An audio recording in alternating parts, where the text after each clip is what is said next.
जय हिंद समाजवादी साथियों। समाजवादी पार्टी की नई सूची जारी। शिवपाल नहीं बल्कि ये बनेंगे नेता प्रतिपक्ष। जी हाँ, आज हम बात करेंगे समाजवादी पार्टी के मुखिया अखिलेश यादव जी, और अखिलेश यादव जी के साथ साथ में हम बात करेंगे समाजवादी पार्टी में नेता प्रतिपक्ष को लेकर जो लगातार चर्चाओं का बाजार गर्म, उसको लेकर आज हम अपनी इस वीडियो में बात करने जा रहे हैं। तो सबसे पहले वीडियो की शुरुआत करने से पहले हम सबसे पहले बात करेंगे सपा मुखिया अखिलेश यादव जी की।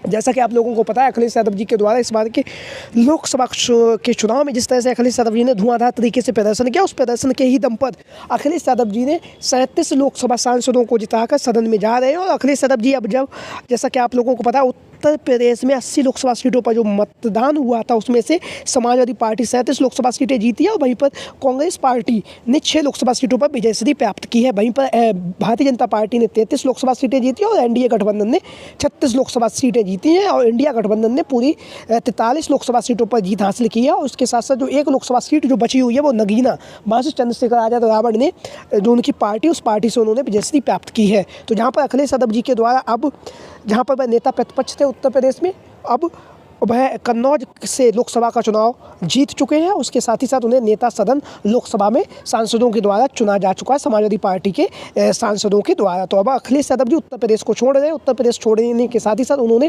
कहल से, जहाँ से वह विधायक थे, उन्होंने उससे इस्तीफा दे दिया। उसके साथ ही साथ जो नेता प्रतिपक्ष का जो पद था वो भी अखिलेश यादव जी ने छोड़ दिया है। तो अब नेता प्रतिपक्ष का जो पद है वो खाली हो चुका है। उस पद को लेकर लगातार चर्चाएँ चल रही हैं। तो सबसे पहला जो नाम है उसमें है शिवपाल सिंह यादव जी। शिवपाल सिंह यादव जी का नाम सर्वोपरि है, क्योंकि उनके पास नेता प्रतिपक्ष का पद रह भी चुका है और वह अनुभवी नेता भी है। अनुभवी नेता होने के साथ साथ वरिष्ठ नेता है, समाजवादी पार्टी के संस्थापक सदस्यों में से एक है। उसके साथ साथ स्वर्गीय नेताजी सदैव मुलायम सिंह यादव जी के जो गुण थे वो भी शिवपाल सिंह यादव जी में साफ तौर से देखे जा रहे हैं, क्योंकि जिस तरह से उन्होंने सरकारें बनाई हैं, सरकारें गिराई भी हैं, और उसके साथ साथ नेताजी मुलायम सिंह यादव जी की जो राजनीति है उसको बढ़ाने में शिवपाल सिंह यादव जी का अहम योगदान भी रहा है। अब हम बात करेंगे नेता प्रतिपक्ष को लेकर। तो जैसा कि आप लोगों को पता है, शिवपाल सिंह यादव जी के पास 2009 से 2012 तक नेता प्रतिपक्ष का पद भी रह चुका है। उन्होंने बहुत ही दमदारी तरीके से विधानसभा में, जो उस समय बहुजन समाजवादी पार्टी थी, उसे घेरा भी था। घेरने के साथ साथ लगातार धरना प्रदर्शन भी शिवपाल सिंह यादव जी के द्वारा किए गए उस समय पर। उसी का परिणाम हुआ कि 2012 में समाजवादी पार्टी की जो सरकार है, पूर्ण बहुमत से सरकार बनी, और समाजवादी पार्टी की जब सरकार बनी पूर्ण बहुमत से, तो अखिलेश यादव जी को उत्तर प्रदेश का नया मुख्यमंत्री बनाया गया। तो उसमें भी शिवपाल सिंह यादव जी की महत्वपूर्ण भूमिका रही है। उसके बाद जैसा कि आप लोगों को पता है, शिवपाल सिंह यादव जी ने नेता प्रतिपक्ष का पद भी रह चुका। उसके बाद हम बात करेंगे, बीच में मनमुटाव हुआ, शिवपाल सिंह यादव ने दूरियां बनाई। उसके बाद सद्य नेताजी मुलायम सिंह यादव जी के निधन के बाद शिवपाल सिंह यादव जी समाजवादी पार्टी में पुनः शामिल हुए। जब से शिवपाल सिंह यादव जी शामिल हुए, तब से समाजवादी पार्टी का जो प्रदर्शन है वो लगातार अच्छा होता जा रहा है। इस बार के लोकसभा के चुनाव में जहाँ पर 37 सांसदों को जीत कर सदन में पहुंचे, उसमें कहीं ना कहीं शिवपाल सिंह यादव जी की महत्वपूर्ण भूमिका मानी जा रही है, क्योंकि शिवपाल सिंह यादव जी की जो पकड़ है वो जमीनी कार्यकर्ता में अच्छी है, और लगातार वह कार्यकर्ताओं में जोश भी भरते रहते हैं अपने भाषणों के द्वारा। और कार्यकर्ता भी शिवपाल सिंह यादव जी को बहुत ही मानते भी हैं, उनकी बात को भी मानते हैं। उसके बाद जैसा कि आप लोगों को पता है, मैनपुरी में जब उपचुनाव हुआ था नेताजी के जाने के बाद, तब वहाँ से डिम्पल यादव जी ने मैनपुरी की लोकसभा सीट से रिकॉर्ड मतों से विजयश्री प्राप्त की थी। 2,88,000 वोटों से उन्होंने विजयश्री प्राप्त की थी।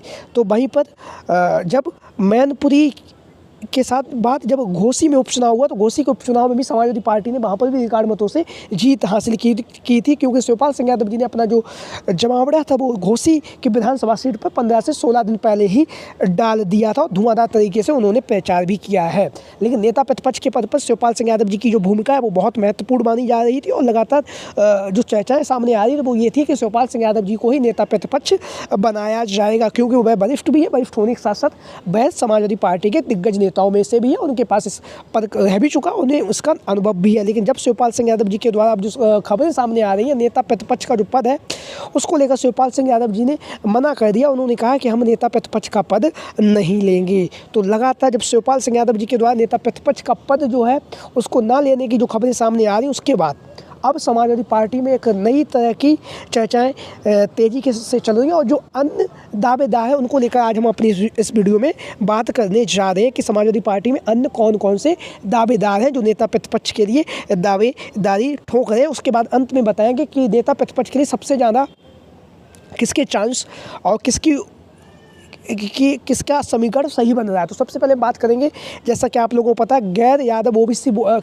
को साधने के लिए, जैसा कि राम अचल राजभर, इनका नाम चर्चाओं का केंद्र बिंदु बना हुआ है, क्योंकि वर्तमान समय में अम्बेडकर नगर की जो लोकसभा सीट है, वहाँ की जो अकबरपुर विधानसभा सीट है, वहाँ से समाजवादी पार्टी के विधायक होने के साथ ही साथ लगातार वह सदन में भारतीय जनता पार्टी के जो ऊपर हमलावर भी रहते हैं, लगातार प्रश्न भी पूछते रहते हैं, और लगातार जो योगी आदित्यनाथ जी की सरकार उस पर हमलावर भी रहते हैं। तो नेता प्रतिपक्ष के रूप में राम अचल राजभर एक जाना माना चेहरा चर्चाओं के केंद्र बिंदु बने हुए हैं, क्योंकि गैर यादव ओबीसी समाज से ये आते हैं। अब हम बात करेंगे एक जो अन्य नेता है, इनकी भी दावेदारी कम नहीं आंकी जा सकती, वो है इंद्रजीत सरोज जी। इंद्रजीत सरोज जी, जैसा कि आप सभी लोगों को पता है, दिग्गज नेता होने के साथ साथ कौशाम्बी की जो विधानसभा सीट है, वहाँ से वर्तमान समय में समाजवादी पार्टी के विधायक, और लगातार दलित समाज से आते हैं। और इस बार के लोकसभा के चुनाव में जिस तरह से दलित समाज ने समाजवादी पार्टी को वोट दिया, उसका कहीं ना कहीं श्रेय इंद्रजीत सरोज जी को भी जा रहा है। तो इंद्रजीत सरोज जी की जो दावेदारी है, वो नेता प्रतिपक्ष के पद पर बहुत ही मजबूती के साथ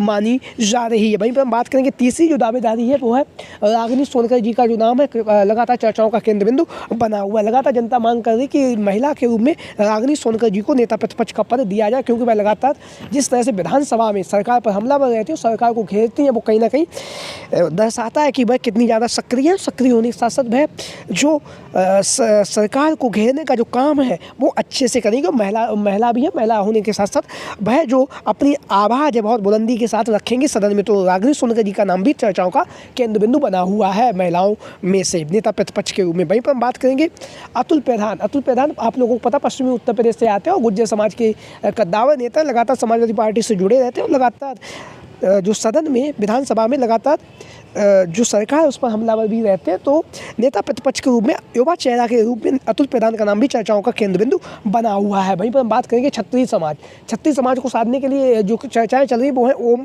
प्रकाश सिंह, समाजवादी पार्टी के विधायक होने के साथ ही साथ लगातार समाजवादी पार्टी से जुड़े रहे हैं, छत्तीस समाज से आते हैं। अगर ओम प्रकाश सिंह जी को नेता प्रतिपक्ष बनाया जाता है, तो कहीं ना कहीं जो छत्तीस समाज का जो वोट बैंक है, उसको साधने का प्रयास हो सकता है। तो इनका भी नाम, ओम प्रकाश सिंह का नाम भी नेता प्रतिपक्ष के रूप में लगातार चर्चाओं का केंद्र बिंदु बना हुआ है। तो ये वो नाम है जो लगातार नेता प्रतिपक्ष के रूप में चल रहे हैं। तो आप लोगों की क्या राय, इन दिग्गज नेताओं में से किसे नेता प्रतिपक्ष बनाया जाना चाहिए, जब जो खबरें सामने आ रही हैं कि शिवपाल सिंह यादव जी के द्वारा नेता प्रतिपक्ष बनने के लिए मना कर दिया गया है। तो आप लोगों की क्या राय है, सभी साथी कमेंट बॉक्स के माध्यम से अपनी राय ज़रूर दें। इसके साथ ही साथ जो भी साथी हमारे इस चैनल पर आज पहली बार आए हैं, वो चैनल को सब्सक्राइब करें, वीडियो को लाइक करें। वीडियो को अंत तक देखने के लिए आप सभी का बहुत बहुत धन्यवाद एवं आभार। जय हिंद, जय भारत, जय समाजवाद, जय खलीस मिशन 2024।